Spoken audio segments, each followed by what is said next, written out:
ரமலான் பண்டிகையை முன்னிட்டு முதலமைச்சர் ஸ்டாலின் வாழ்த்து தெரிவித்துள்ளார். அவரது எக்ஸ் தள பதிவில் இஸ்லாமிய உடன்பிறப்புகள் அனைவருக்கும் ரமலான் நல்வாழ்த்துக்கள் என்று கூறியுள்ளார்.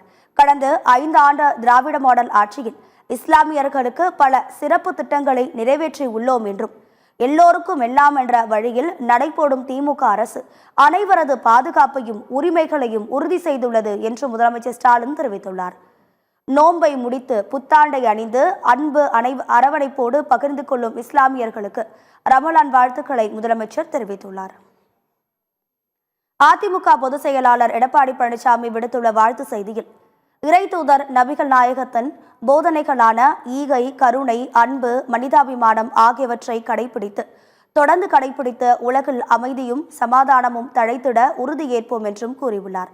அனைவரும் இன்புற்று வாழ்ந்திட வேண்டி இறைவனை தொழுது ரமலான் பண்டிகையை கொண்டாடும் இஸ்லாமிய சகோதர சகோதரிகளுக்கு இறைவன் அனைத்து நலன்களையும் வழங்கிட பிரார்த்திப்பதாகவும் எடப்பாடி பழனிசாமி தெரிவித்துள்ளார்.